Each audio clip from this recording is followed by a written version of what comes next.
Shri Venkateswara gold తాకట్టులో ఉన్న మీ బంగారాన్ని విడిపించి కొనబడును.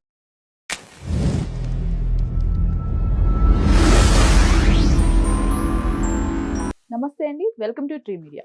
మనతో పాటు writer and director Kanagala Jayakumar గారు ఉన్నారు. సార్ నమస్కారం. నమస్కారం.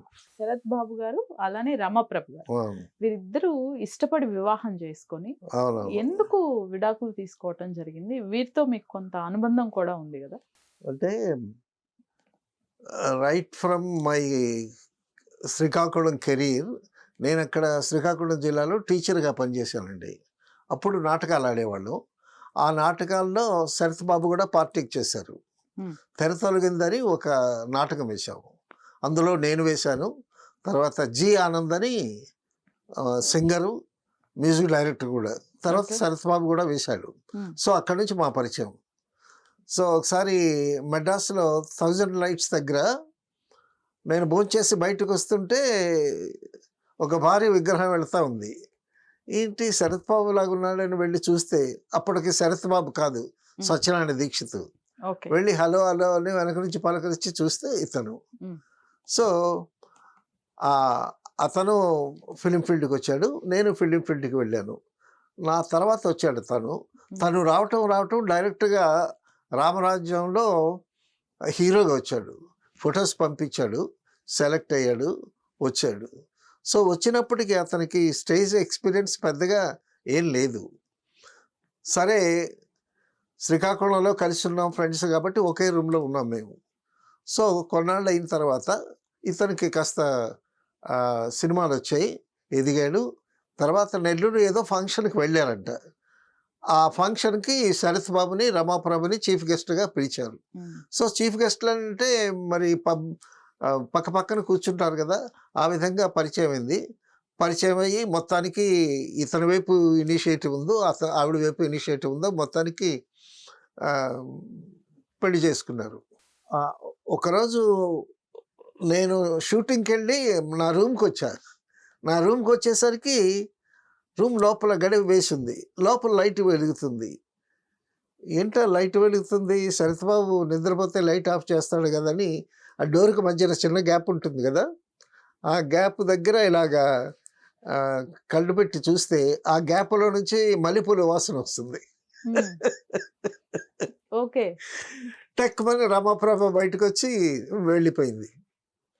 So they are in love అని నాకు అర్థమైపోయింది. అర్థమైపోయిన తర్వాత సరే మ్యారేజ్ చేసుకున్న తర్వాత నేను ఒకసారి రూమ్ ఖాళీ చేసి గుంటూరు వెళ్ళిపోయి మళ్ళీ వచ్చేసరికి నాకు రూమ్ లేదు. గబుక్కున శరత్ బాబు ఇంటికి వెళ్ళే శరత్ బాబు షూటింగ్కి వెళ్ళాడు. అప్పుడు రమాప్రభ ఎదురుగా ఉంది హాల్లో.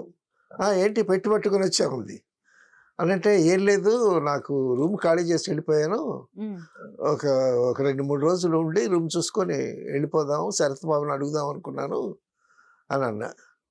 శరత్ బాబు లేకపోతే నన్ను అడగవా అని అంది. అని అంటే మీ ఇద్దరిలో ఎవరిని అడిగినా ఒకటే అన్నది. ఆ రూమ్లో ఉండు అని. సో ఆవిడతో కూడా నేను చాలా సినిమాలు చేశాను, చాలా అందరితో చాలా కలుపుగా ఉంటుంది. She is very good lady, no doubt.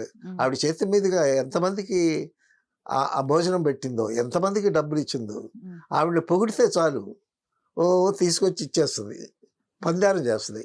But వేరే శరత్ బాబు కాస్త సెలెక్ట్గానే చూస్తాడు, ఎవరికి ఇవ్వాలి అనేటటువంటిది ఆ కాస్ట్ చూస్తే ఇస్తాడు. ఒకసారి శరత్ బాబు నేను అతనికి షూటింగ్ ఏదో క్యాన్సిల్ అయింది, ఇద్దరం కూర్చున్నాం. హర్నాథ్ ఒగురుస్తూ చెమట కక్కుంటూ వచ్చాడండి, హీరో హర్నాథ్. వచ్చి శరత్ నేను కొంచెం సినిమాలు పోయి బాగా మందుకు అలవాటు పడిపోయి చాలా ఇబ్బందుల్లో ఉన్నాడు అతను. శరత్ నాకు డబ్బులు లేవు, డబ్బుల కోసం ఆటో వేసి తిరుగుతున్నాను, ఆటోకి ఇవ్వటానికి కూడా డబ్బులు లేవు, అది ఇది అని అన్నాడు. అనేసరిగా వెంటనే శరత్ బాబు లేచి గబుక్కున బెడ్రూమ్లోకి వెళ్ళి డబ్బులు తీసుకొచ్చి అతను జేబులు పెట్టాడు, అతను వెళ్ళిపోయాడు. నేను ఇడిగా ఏంటి అంత స్పీడ్గా డబ్బులు తీసుకొచ్చి ఇచ్చేవి అంటే, నేను లేట్ చేస్తే అతను కూర్చుంటాడు, ఏదేదో చెప్తాడు, సో అదంతా వినాలి మనం, ఏదో కొంత డబ్బులు ఇచ్చేస్తే అతను వెళ్ళిపోతాడు కదా, మనం పీస్ఫుల్గా ఉండొచ్చు కదా అన్నాడు. అదే ఒకసారి రమాప్రభ సుహాస్ అని ఒక కమెడియన్ ఉన్నాడు, కమెడియన్ సువాసు అని. రమాప్రభ కామెడీ క్యారెక్టర్సే కదా ఎక్కువ చేసేది. సో కమెడియన్స్కి ఈవిడంటే చాలా ఇష్టం. వాడు అప్పటికే బాగా తాగొచ్చి అమ్మా రమాప్రభ నువ్వు మహానటివమ్మ అని ఊగుతున్నాడు వాడు. చాలు చాలే అని చెప్పి ఈవిడ బెడ్రూమ్లోకి వెళ్ళి మళ్ళీ డబ్బులు ఇచ్చి పంపించింది. ఆల్రెడీ వాడు తాగుతూ ఉన్నాడు. సో వాళ్ళిద్దరిలో డబ్బు ఖర్చు చేయటంలో ఉండేటటువంటి తేడా. సో ఆవిడ ఎన్ని దగ్గర 1200 సినిమాలు చేసింది రమాప్రభ. మరి ఎంత ఎర్నింగ్స్ ఉంటాయి ఆవిడకి? సిస్టర్స్, బ్రదర్స్, ఆ ఫ్యామిలీస్ని చూడటం అదొకటి. శరత్ బాబు మాత్రం కాస్త జాగ్రత్తగా చూసి ఖర్చు పెట్టేవాడు. సో అతని యాసెట్స్ బాగా పెరిగిపోయాయి. అక్కడ బెంగళూరులో హౌస్ ఉంది, ఊటీలో హౌస్ ఉంది, మెడ్రాస్లో హౌస్ ఉంది, హైదరాబాద్లో ఉంది, తర్వాత ఆమదాల వలసలో కట్టాడు. సో అతని ఆస్తి అంతా 13 వాటాలు వేసాడండి. 13 వాటాలు వేసినా కూడా ఇతని పేరున ఇంకా కొంత ఉంది. దానికోసం కీచులు అనుకుంటున్నారు ఇప్పుడు. సో ఆ విధంగా శరత్ బాబు నాకు మంచి ఫ్రెండు. అలాగా 2 సంవత్సరాలు ఉన్నాను శరత్ బాబు ఇంట్లో. తర్వాత అతనికి మ్యారేజ్ కాకముందు మేము రూమ్లో ఉండేటప్పుడు ఈవినింగ్ వాక్ వెళితే అలా నడుచుకుంటూ వెళితే చీకటి పడేసరికి గబుక్కు నా చేయి పట్టుకునేవాడు. చేయి పట్టుకుంటే సరే అని ఊరుకున్నా. 1-2 సార్లు ఊరుకున్నా. 3ఓసారి కూడా చేయి పట్టుకుంటున్నాడు. ఏంటి తీయండి, చేయి పట్టుకుంటారేంటి అని అన్నా. అంటే పాపం జాలేసింది. జయకుమార్ గారు నాకు రేచీకట్టు ఉందండి అని అన్నాడు. ఓకే. సో ఫ్రాంక్గా చెప్పాడు. సో అందుకోసం అని రమాప్రభ ఏం చేసేదంటే రోజు తోటకూర వండి పెట్టేది. కంటికి చాలా మంచిదిగా ఆకుకూర. తర్వాత రోజు రాత్రి ఒక గ్లాస్ పాలు తాగేవాడు. సో అది ఆ డిఫెక్ట్ చాలా చిన్నదైనా కూడా దాన్ని ఓవర్కమ్ చేసి, సో తెలుగు సినిమాల్లోనే కాకుండా తమిళ ఫీల్డ్లో బాలచంద్ర గారి దగ్గర అద్భుతమైనటువంటి సినిమాలు చేసి మంచి పేరు సంపాదించుకున్నాడు. తెలుగులో కన్నా తమిళ్లో అతనికి మంచి పేరు. అతనితో ఒకసారి షూటింగ్కి వెళితే రజనీకాంత్ షూటింగ్కు రజనీకాంత్ వస్తున్నాడు చూద్దామని తీసుకెళ్ళి వెళ్ళగానే రజనీకాంత్ ఇతను సెకండ్స్ తీసుకున్నారు. ఇతనేమో కాస్ట్యూమ్స్ వేసుకుని వచ్చాడు. రజనీకాంత్ పక్కన నుంచుంటే రజనీకాంత్ కనిపించట్లా. శరత్ బాబు సూట్లో ఉన్నాడు, మంచి హైట్, మంచి కాంప్లెక్షన్ కదా. ఎస్వి రంగారావు గారు కూడా ఇన్ని చూసి అరేబియన్ లాగా ఉన్నావయ్యా అని అన్నాడు. అంత ఫైర్ బాగుంటాడు, నాకు మంచి ఫ్రెండు. అయితే వాళ్ళిద్దరూ పెళ్లి చేసుకున్నారు, ఎందుకు విడిపోయారు అనే ప్రశ్న వేశారు మీరు. సో మ్యారేజ్ అయింది, ఇద్దరు హ్యాపీగా ఉన్నారు. She became pregnant. Ramaprabha became pregnant. ఇది చాలా మందికి తెలియాల్సినటువంటి విషయం. ఇది మనం వాళ్ళని విమర్శిస్తూ కానీ తప్పుగా చెప్పుకునేటువంటి విషయం ఏం కాదు. సో రమాప్రభ ప్రెగ్నెంట్ అయింది. డెలివరీకి హాస్పిటల్లో అడ్మిట్ చేశారు. శరత్ బాబు షూటింగ్లో ఉన్నాడు.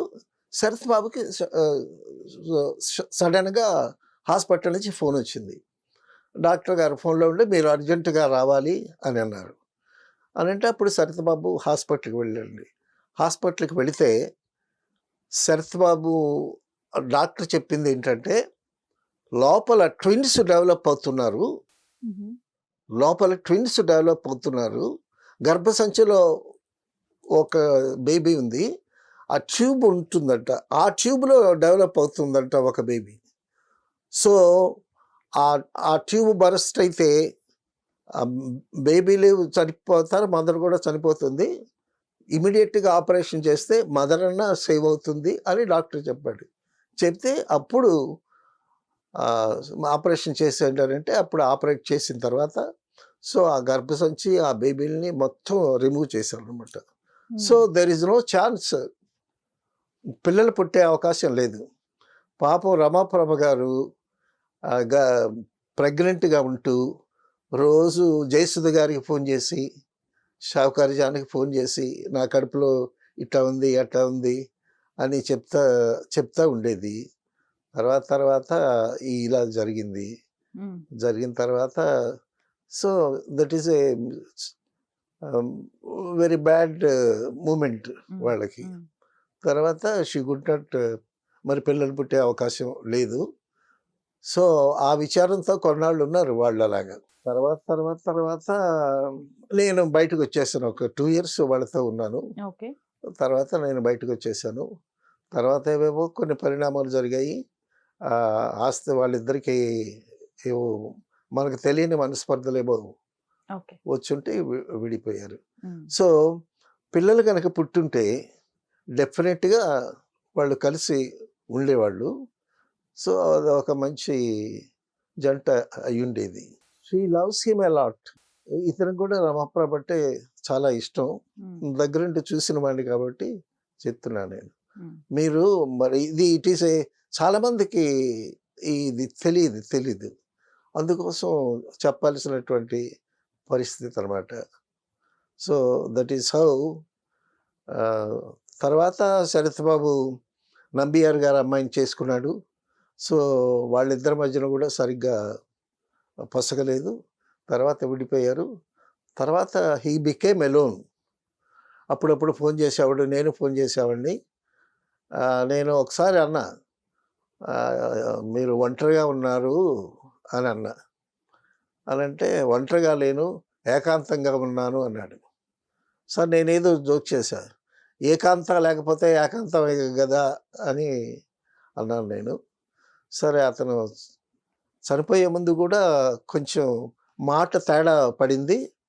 ఆ మాట తేడా పడింది దగ్గర మా శ్రీకాకుళం నుంచి మా జర్నీ అదంతా జ్ఞాపకం చేసుకుంటూ దగ్గర ఒక గంట సేపు మాట్లాడాడు. ఉమ్, తర్వాత మెడ్రాస్ నుంచి బెంగళూరు తీసుకెళ్లారు. బెంగళూరు నుంచి ఇక్కడికి తీసుకొచ్చారు. తీసుకొచ్చిన తర్వాత ఇక్కడ హైదరాబాద్లోనే he lost his breath. That way I lost a good friend. Right. All right sir. Thank you so much.